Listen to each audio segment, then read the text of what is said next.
Tonight's podcast content contains mature themes, mentions of violence, death, suicide, and sexual assault that may not be suitable for all audiences. Listener discretion is advised.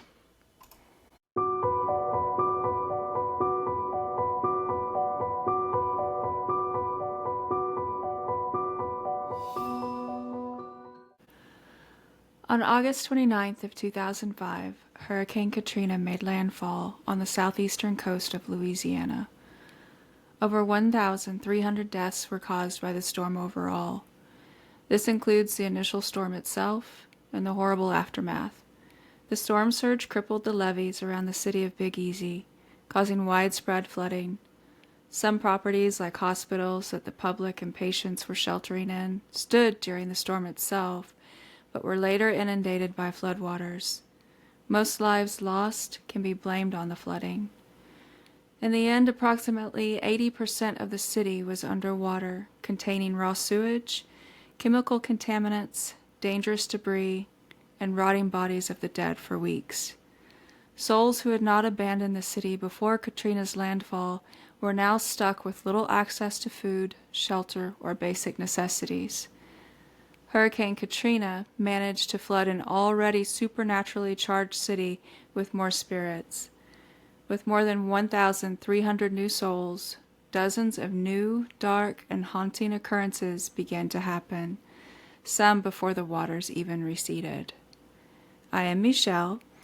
And I am Isaiah, and this is Shifting Veils. Join us while we discuss some unexplained, strange, and possibly paranormal happenings in southern Louisiana before and after Hurricane Katrina. Built in 1970, the New Orleans Superdome historically was already known to have supernatural and strange occurrences. The place was built on top of the abandoned Girard Street Cemetery that was founded in 1922, so it had its fair share of ghostly activity. In 1987, construction crews unearthed human bone fragments and parts of cemetery headstones. This only fueled the rumors of the grounds being cursed. Then Katrina came, and the massive stadium became a makeshift morgue, hospital, and shelter for over 20,000 misplaced residents. During the horrible days following the storm, people were dragging in their dead loved ones while they themselves were in need of shelter. To say there was a desperation would be an understatement. Robberies, assaults, multiple rapes, including that of 2 children, drug overdoses, and suicides were taking place inside the place many were seeking refuge in. There was no sanitation, very little clean water, and very little food. No one, not even the local and federal authorities, were prepared for the devastation and aftermath of the storm. Before and since then, the Superdome has been plagued by all manner of ghosts and spirits. This general vague feeling of unease down certain corridors. Who would become surprised when so much pain, anger, sadness, death, and fear was thrown on an already smoldering hotbed of paranormal activity like kerosene? Yeah, I think you mentioned rapes, that 2 kids had gotten raped. I think one of them was actually like 2 years old. Jesus. Yeah, and there were drug overdoses. There were people that were like jumping to their deaths in there.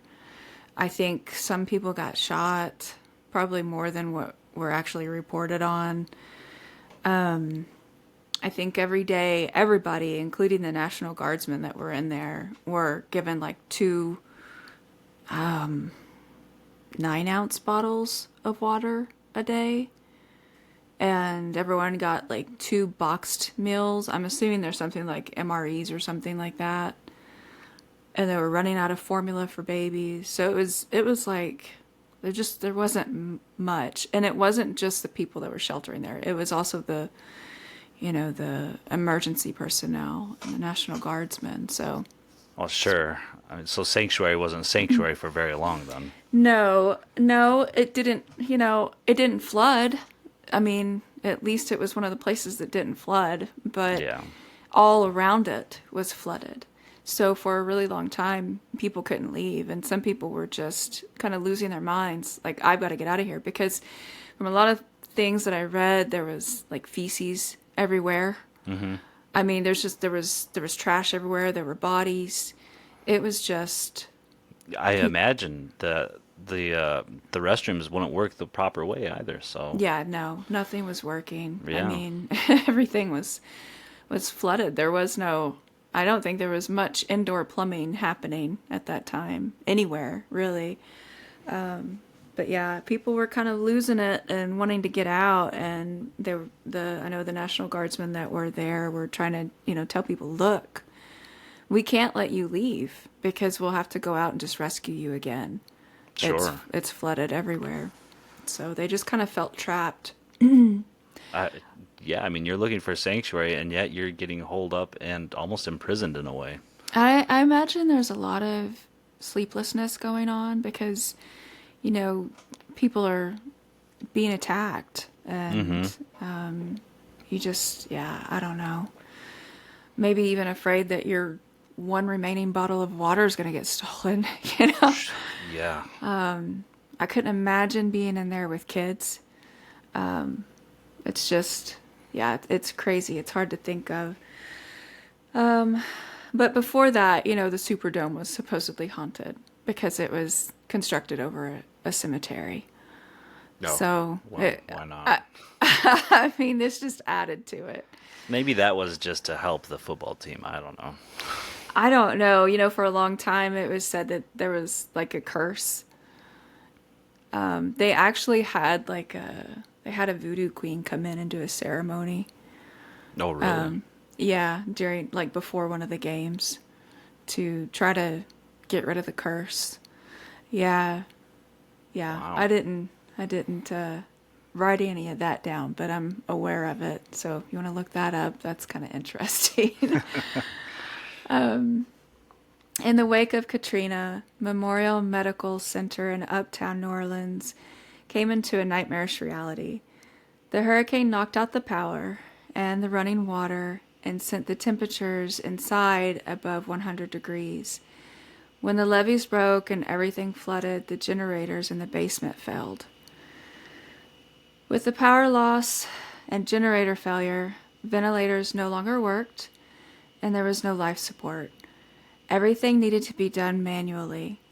With supplies running low and not knowing when or if they would be rescued, hospital executives began seeking medical personnel and nurse managers who were willing to put their licenses and livelihood on the line by giving patients lethal IV pushes. By the end of it, a well-regarded doctor and 2 respected nurses euthanized more than 24 patients by injecting them with lethal doses of drugs. After a New Orleans grand jury declined to indict the doctor on second-degree murder charges, the case just kind of faded from view. Wow. Yeah. So, not only were people, they weren't just committing suicide, they were also just asking to be basically, put out of their misery? They weren't asking to be put out of their misery. The hospital administration was Oh. deciding to euthanize them because they were so strained without generator running, with the temperatures being high, with Oh, I didn't supplies catch running that. low. Yeah, no, this wasn't a, do you want to, This is just we're going to we're because we gonna, feel we need to. it sounds like a lot of convenience to me Yeah. for the administrators, but the doctor claims to have only administered doses of medication to kill those who were deathly ill. And while she likely did help someone's father, mother, brother, or sister not suffer, there were patients that actually were not ill at the time of administration. So she actually administered those lethal IV pushes to people that were not chronically or critically ill. Stories from those that were present will assure you that most staff that had been approached to administer these lethal IV pushes were appalled by what the hospital administration asked of them. I can only imagine that it was literal hell on earth in that building, like many other locations throughout the city. But that's, it's hard because they decided not to indict her. And I thought, well, okay, I get it. Maybe it's mercy killing. But then I found out that there was a clinic or a room off to the side that actually had a small generator running that had a vending machine in it and air conditioning in it, and that's where administration sat. Oh, of course. Yeah, of course. So instead of getting these few critical people that needed life support into this little space, they kept it as their little comfortable area. I mean, it makes sense now. Staff were allowed to bring their pets with them the day the storm hit, knowing that they would need to shelter through the duration of the hurricane. 5 days later, when the hospital was evacuated, those that had their pets with them were told they could not evacuate with them and were forced to euthanize their cats and their dogs before they boarded the helicopters. That is heartbreaking to me. I know we just got done talking about people losing their lives. I held it together. I came across them having to euthanize their pets and I lost it. Yeah. That's just rough. The building is now decaying much faster than anyone anticipated, and it seems the halls may be filled with souls that lost their lives due to the actions of the aforementioned doctor and nurses. It's said that you can hear their cries from outside the hospital. Some have heard coughing and wheezing coming from empty rooms. Others say phantom footsteps have followed them. Maybe the victims have chosen to stay on the property because justice wasn't served. Or perhaps they're trapped in a constant loop of sorrow, sadness, and confusion. My brother, during this, was second in command at the Coast Guard base in Amite, and he said it was literally hell on earth. There was so much lawlessness and death everywhere. Listening to him talk about it, it feels like I'm listening to him talk about some faraway war zone. But this happened in my home state that's less than a day's drive from me today. So it's just really hard for me to grasp that type of devastation. We lose power here sometimes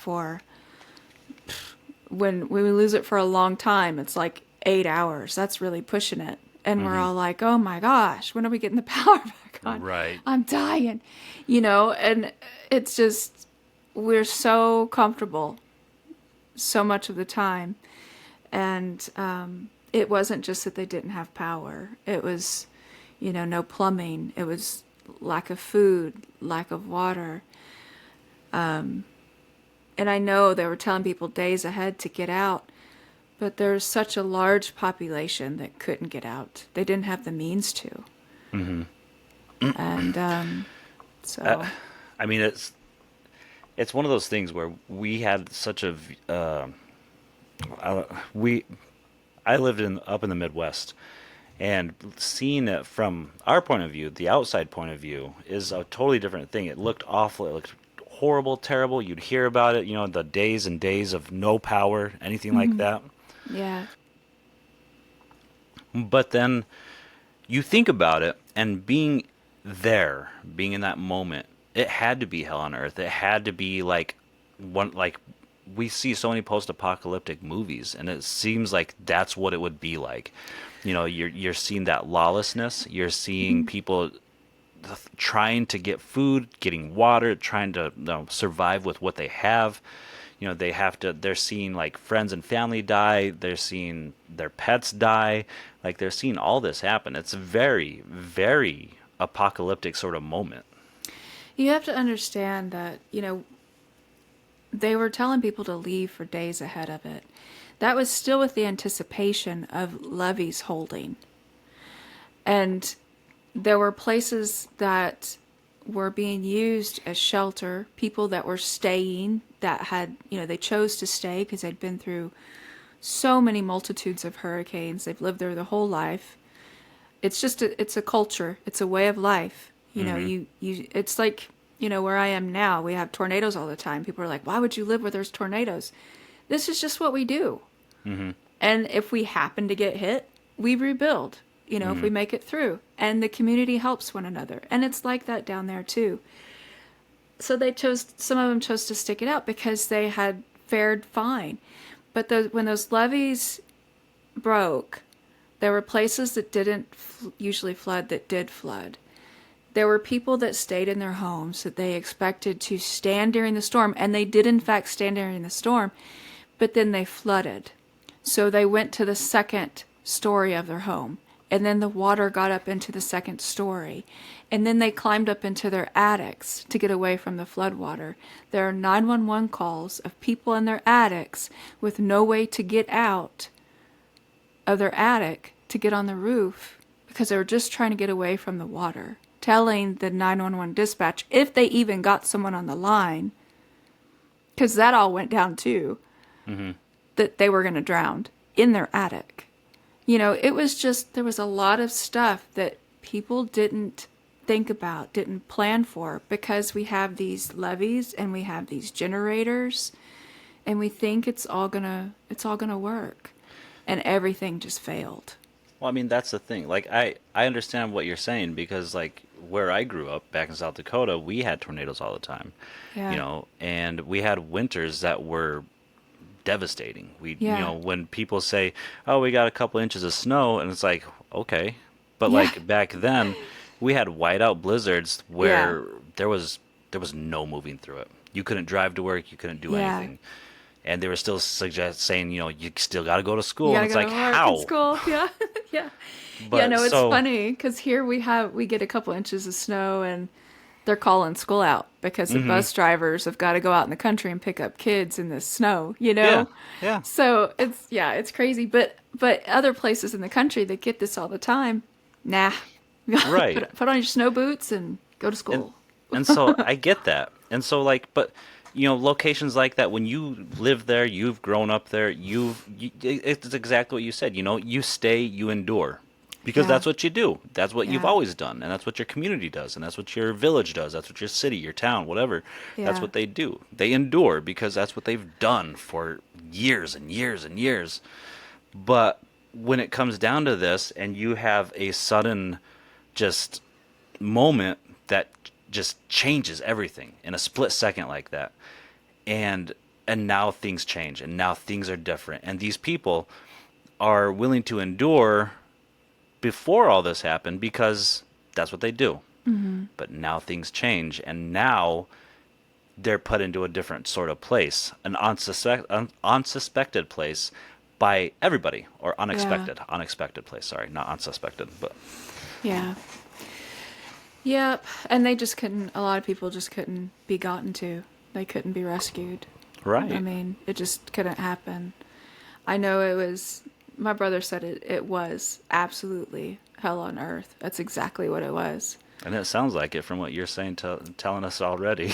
Yeah, when I was talking to him about, whenever we were writing up this episode, I was talking to him about it, and I mentioned it when I was talking to him about the hospital.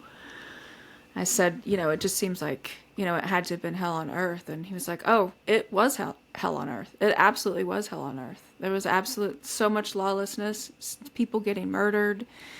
There were bodies everywhere. I don't think, when you say there's bodies everywhere, I don't think people understand.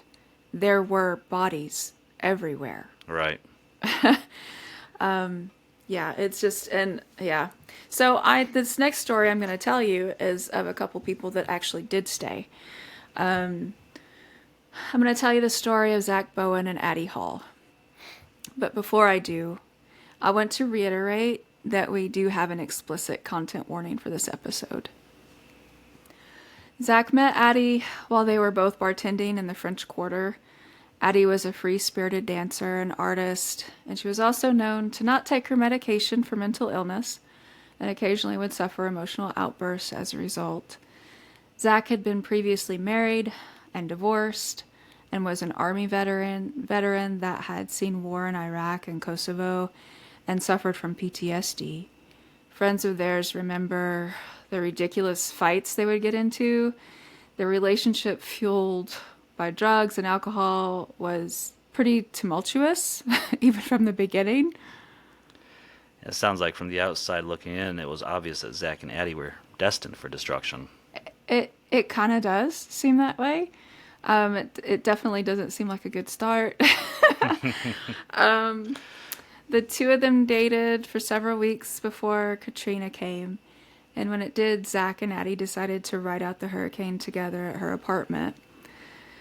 The French Quarter was close to being a ghost town during the storm, and for several weeks following, during all of the flickering lights, eventual blackout, and uncertainty that came with Katrina, they somehow found themselves falling deeply in love with one another. In tragedy, they became inseparable.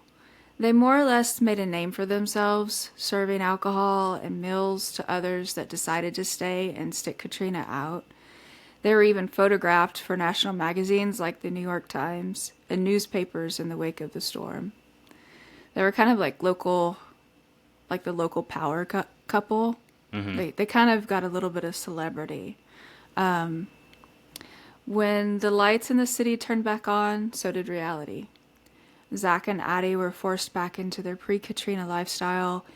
Work schedules returned, bills returned, responsibilities returned, and they weren't quite ready.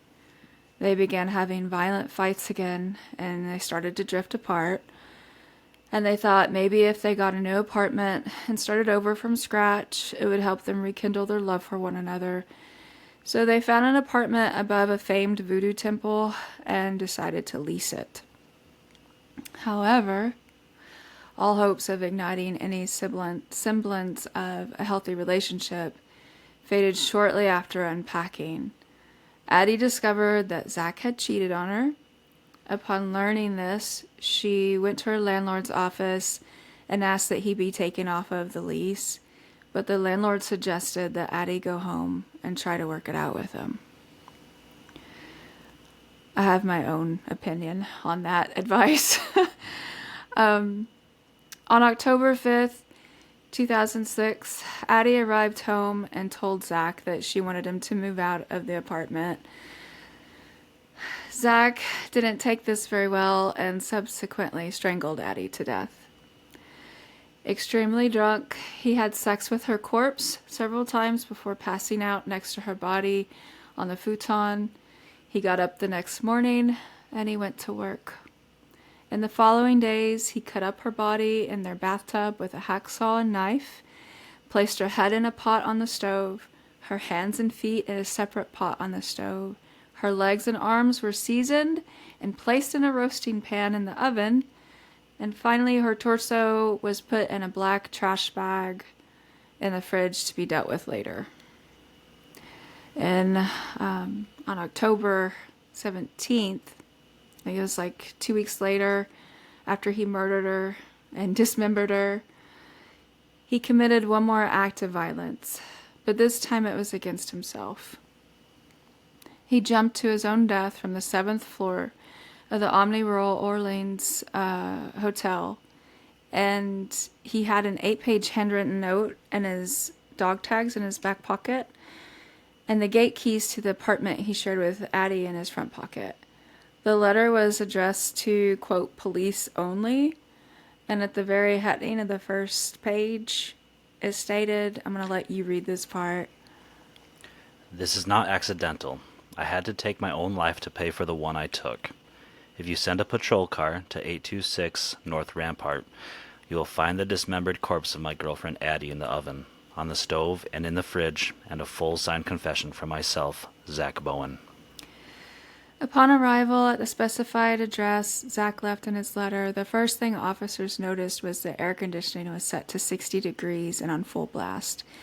There was no smell of rotting flesh, and the bathroom was clean of any blood.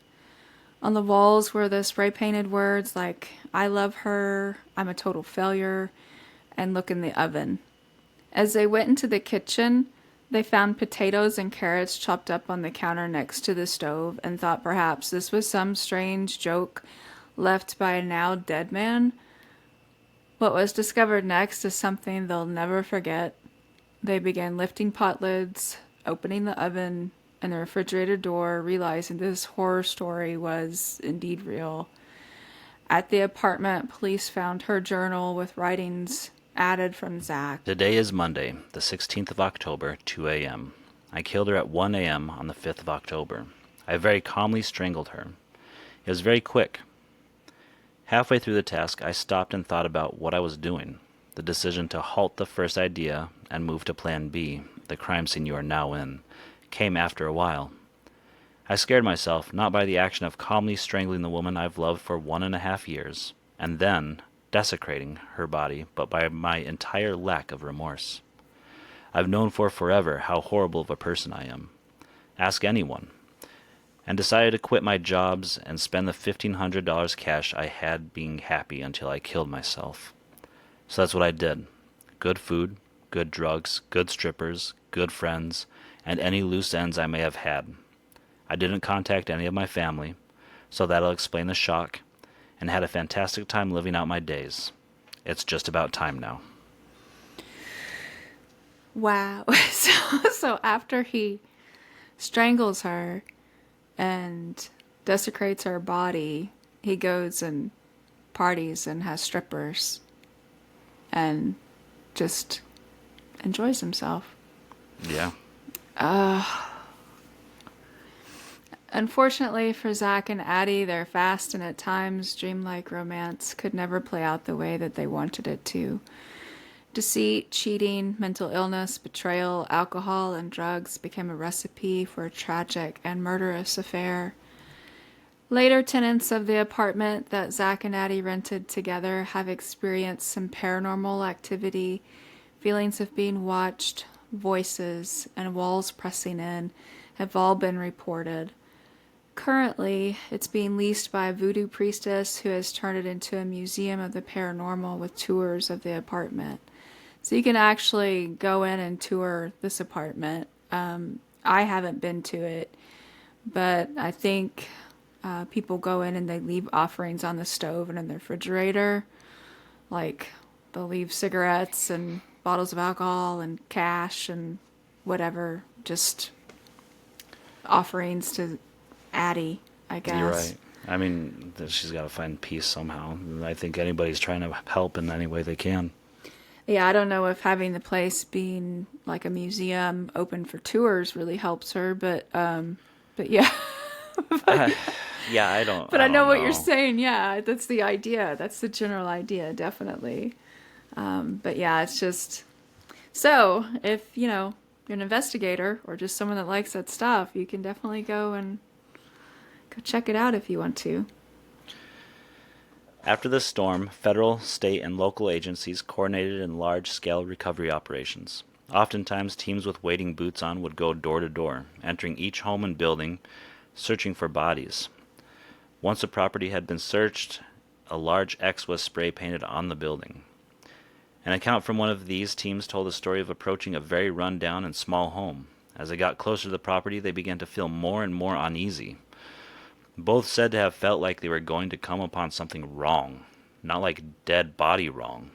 They more or less had come to expect that at this point, but chillingly wrong. Whether you're a skeptic or not, there are certain areas in New Orleans that just give that vibe, and it seems that these two were walking into one of those areas.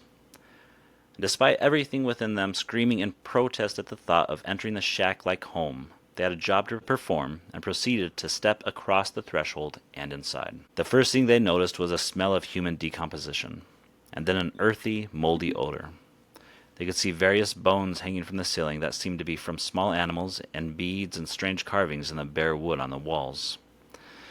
They walked into what was the kitchen, and inside they found an elderly woman, or what was left of her. She had bound herself by her wrist to a beam. Her abdominal cavity lay open, and some of her intestines were spilling out onto mud-covered floor.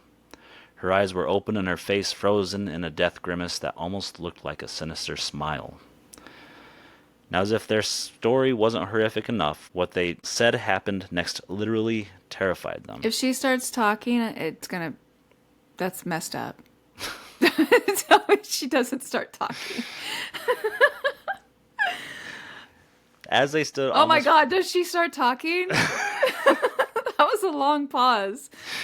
As they stood almost frozen and in shock of what was in front of them, they suddenly began hearing a loud cackling, Oh, as if hell the no. old woman herself was entertained by their fright upon seeing her. The two men quickly vacated and sprayed an X on the house and rushed on to the next home. Who is to say if the woman that once lived there practiced a craft that was a bit darker than others? No one will know, I guess. But it seems that she was aware, like hundreds others, that didn't vacate the Big Easy before Hurricane Katrina hit, that one way or another it would be a very difficult road to recover afterward, if she even made it out alive. So, she chose her own fate and suspended herself to a part of her little shack that she knew was least likely to wash away. Dude, I don't run, but I would have ran. I would have I would have ran. Well, that's what they say. I don't run, but when something's chasing me, I'll run. Over 1,300. That was the death toll from Hurricane Katrina. Morgues and hospitals were overfilled with the dead, bodies washed into Lake Pontchartrain, the swamp and the Gulf to be devoured by crabs, alligators, and bull sharks. There were too many other places that were struck in New Orleans that now have lingering supernatural resin. Too many for me to cover in a single episode. As someone who's from southern Louisiana and has visited and stayed in New Orleans, I will say that post-Katrina New Orleans feels different from pre-Katrina New Orleans. That spot on the map became a graveyard, a place where the unburied dead don't rest, all because of human error, negligence, and cruelty in response to Mother Nature's wrath. But there have always been dark corners in that city, beyond the liminal glow spilling out into the road from seedy joints in the French Quarter. Yeah, those are some stories. Yeah, I mean, the actual events that took place during and directly after Hurricane Katrina are almost, well, they're just as haunting and frightening as the ghost stories, the paranormal stuff that comes out of it.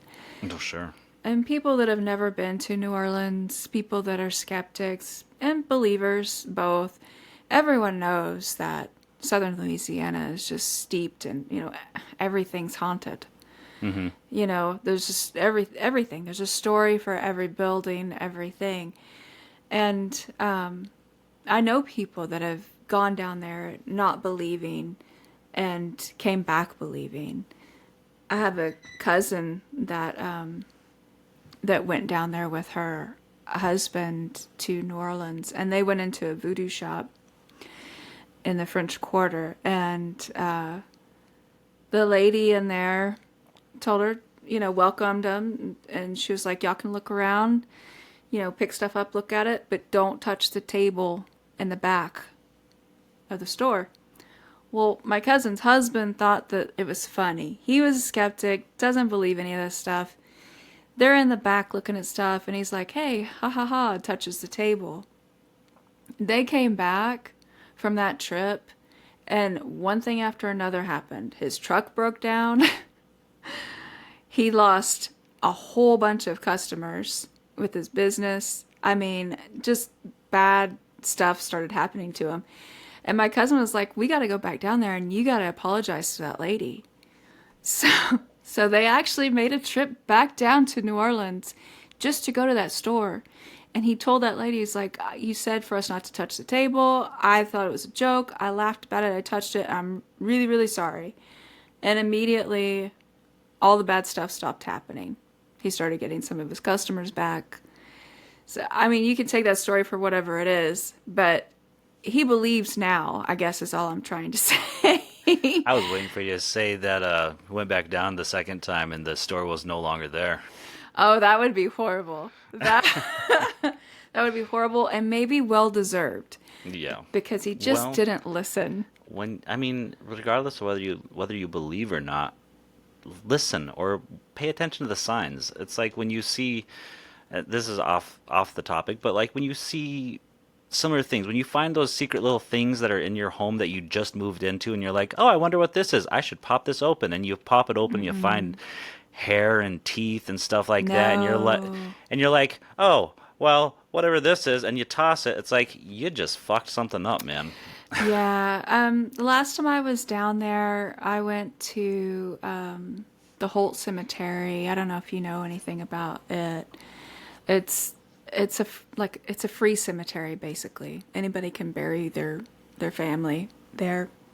I think there's actually a couple of famous musicians buried in there. But they have some like standalone little crematoriums that are still remaining. They're not in use. They have old ash in them still. They also have chicken feet in them.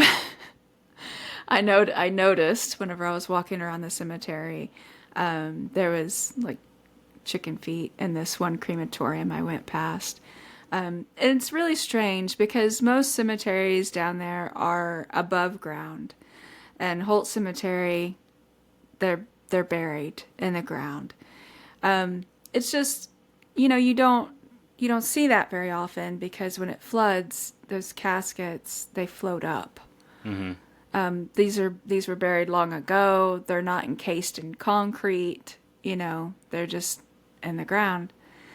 Holt Cemetery, a lot of family members have just stacked their family members on top of family members and then closed the grave back up.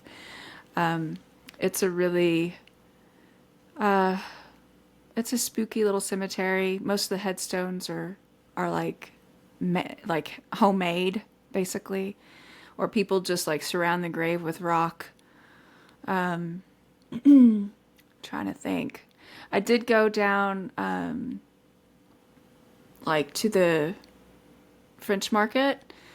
My kids were little this time, but we bought these taxidermied alligator heads, like baby alligator heads, because the kids just thought it was so cool. I had to gradually purge my house of those alligator heads because I think I brought stuff with them home. Or my kids think maybe that we brought. I mean, they would just after we came home, and only one of the kids had the alligator head sitting out. The other one had it put away. But like stuff started like moving around the house, mostly in their room. So yeah, they're not around anymore. We got rid of them, but yeah, I don't know. And I'm from there. I should be able to bring stuff home. That's You know? that's actually strange. Knowing a bit about your kids, like that's a bit strange. I'll have to ask questions later at some point. Yeah, it's weird stuff. Yeah, I don't know.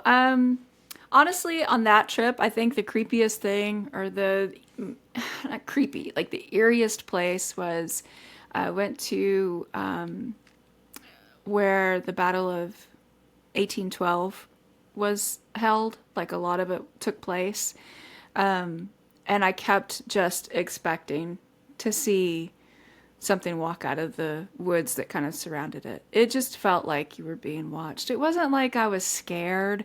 It wasn't like that kind of spooky. You just didn't feel alone. It's really beautiful and it's a really neat place. I would recommend anybody going to it. But it's just I don't know. It was definitely interesting. That was a fun trip for sure. When I was growing up, I went to a lot of the plantations and stuff, and that was neat too. But I went to places that I didn't go whenever I went this last time that I didn't see when I was growing up. So anyway,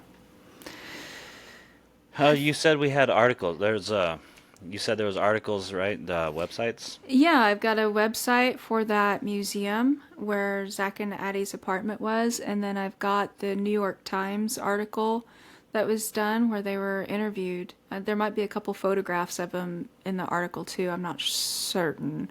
We'll But have those yeah. down in the episode information for you guys to click on and go check out if you're interested. Just be wary, just like the whole episode.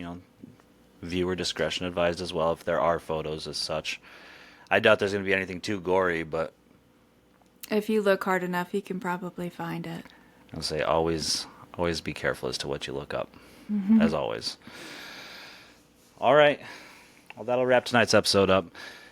Let's close our books, close our tabs, and close our minds until next time when we discuss skinwalkers.